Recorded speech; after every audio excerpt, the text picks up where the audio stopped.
രക്തസാക്ഷികളുടെ ചുടുനിണം വീണ് കുതിർന്ന മണ്ണിൽ നിന്ന് സഭ മുളയ്ക്കുന്നു.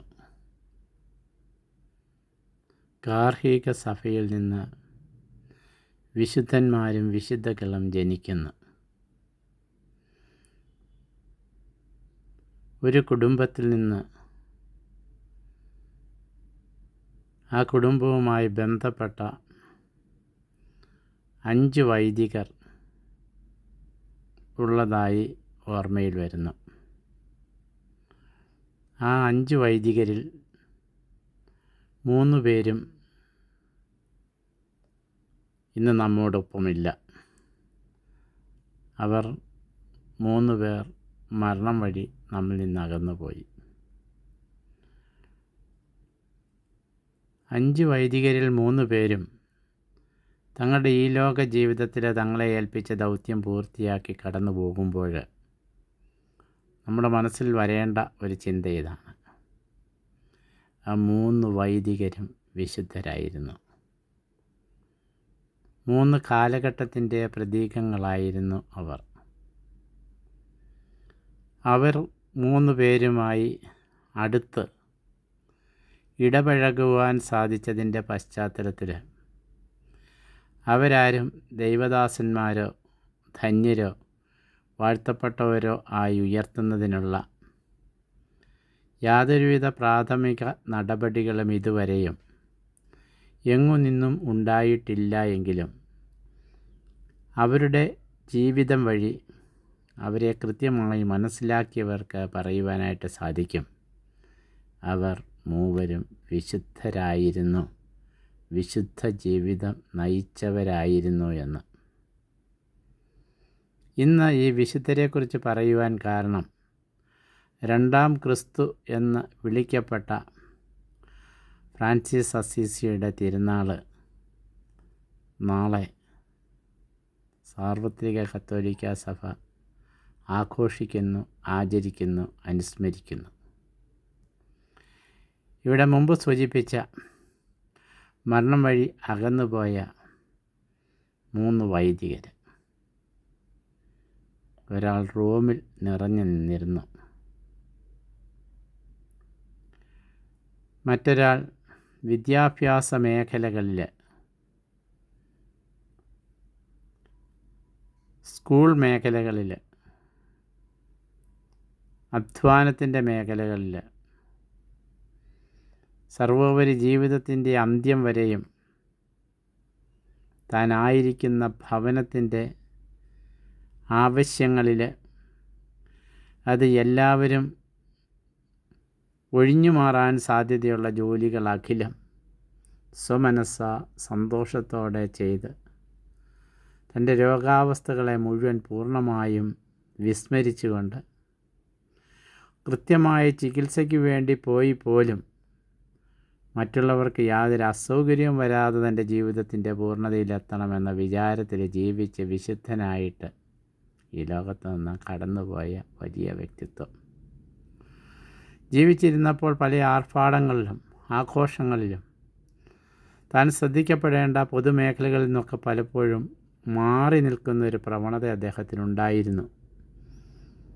മരണശേഷമാണ് അത് തിരിച്ചറിയുന്നത്.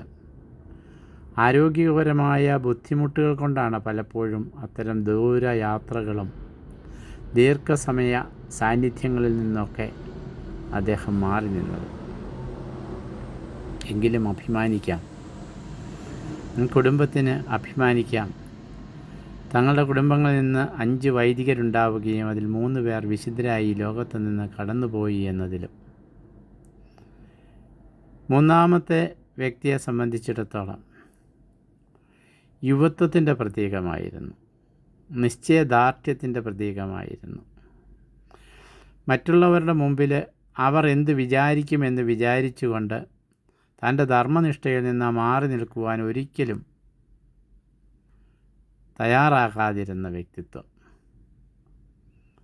തൻ്റെ ധർമ്മനിഷ്ഠ എന്ത് എന്ന് ബോധ്യം വരികയും അതിനനുസരിച്ച് തൻ്റെ ജീവിതത്തെ ക്രമപ്പെടുത്തുകയും ധീരനായി ജീവിക്കുകയും ധീരമായ ഒരു സന്ദേശം നൽകിക്കൊണ്ട് അദ്ദേഹം കടന്നു പോവുകയും ചെയ്തു. ആരുടെയും താൽക്കാലികമായ അഭിനന്ദനങ്ങൾക്കോ അഭിപ്രായങ്ങൾക്കോ നന്മ കേട്ട് മരിക്കുവാനായിട്ടുള്ള അമിത മോഹത്തിനോ ഒന്നും തയ്യാറാകാതെ കടന്നുപോയ അദ്ദേഹം ഇന്ന് അൽമായരുടെ വിശുദ്ധനായ ദേവസഹായം പിള്ള ഏത് തലത്തിൽ ഉയർന്നു നിൽക്കുന്നുവോ സമാനമായ ഒരു അന്തരീക്ഷത്തിലൂടെ ജീവിച്ചു എന്ന് പറയാവുന്ന വിധം തൻ്റെ വൈദിക വൃത്തിയിൽ അഭിമാനത്തോടു കൂടി പ്രവർത്തിക്കുകയും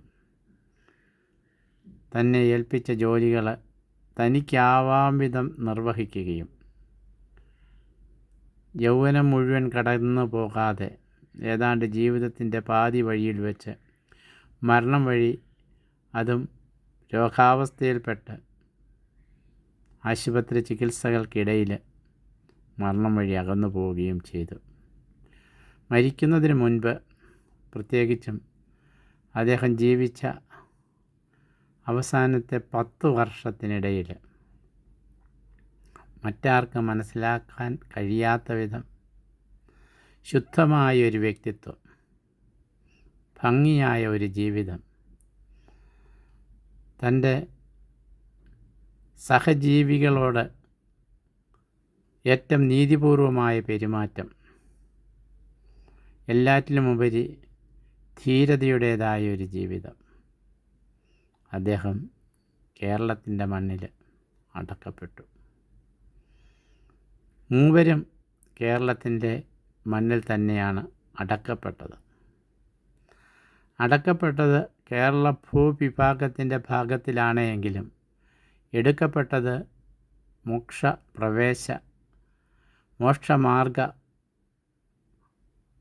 മോക്ഷപ്രവേശ മാർഗത്തിലേക്കാണ് എന്ന്, മോക്ഷ കവാട മാർഗത്തിലേക്കാണ് എന്നൊക്കെ നമുക്ക് നിസ്സംശയം ഏറ്റുപറയുവാൻ സാധിക്കും. വിശുദ്ധിയുടെ വഴികളിലേക്ക് വിളിക്കപ്പെട്ടവരാണ് ലോകത്തിലുള്ള സർവ്വ മനുഷ്യരും. തങ്ങൾക്ക് ലഭിച്ചിരിക്കുന്ന ദൈവബോധ്യത്തിനനുസരിച്ച് ജീവിക്കുമ്പോൾ തങ്ങൾ ഉറച്ചു വിശ്വസിച്ച ദൈവത്തിൻ്റെ വിശുദ്ധരായി തങ്ങളുടെ ജീവിതത്തിന് സാക്ഷ്യം നൽകുവാൻ തങ്ങളുടെ ജീവിതത്തെ ഉപയോഗിച്ചു എന്ന അഭിമാനത്തോടു കൂടി കടന്നു പോകുന്നവരാണ് പ്രവേശനത്തിന് യോഗ്യതയുള്ളവരായിത്തീരുന്നത്. ഈ 3 വ്യക്തിത്വങ്ങളെ ഇവിടെ നമുക്ക് അനുസ്മരിക്കാം.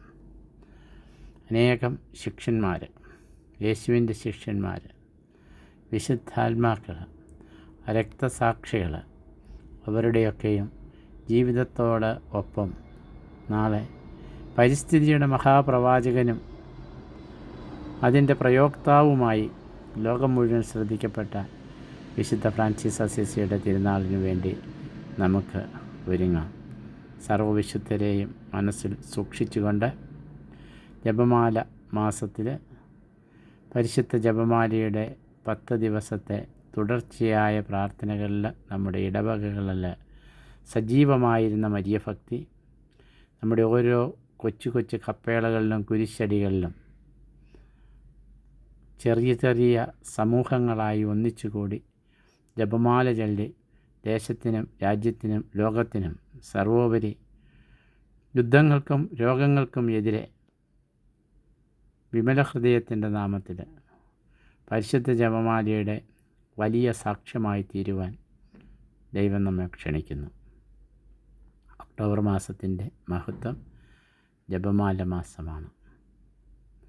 203 ജപമാല, 203 മണിജപം, 53 മണിജപം, 153 മണിജപം, 23 മണിജപം എന്നിങ്ങനെയൊക്കെ ഓരോരുത്തരുടെ സമയവും സൗകര്യവും അനുസരിച്ച് വ്യക്തിപരമായി നടത്താവുന്ന മനോഹരമായ ഒരു വ്യക്തിപരമായ ഭക്ത അഭ്യാസം.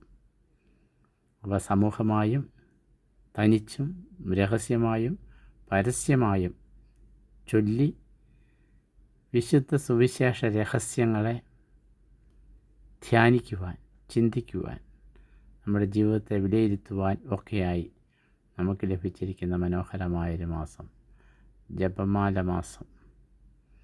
ഈ ജപമാല മാസത്തിൽ വിശുദ്ധരുടെ ജീവിതങ്ങളെ നമ്മുടെ ധ്യാന വിഷയമാക്കാം. ദൈവം നമ്മെ എല്ലാവരെയും അനുഗ്രഹിക്കട്ടെ, ആശീർവദിക്കട്ടെ.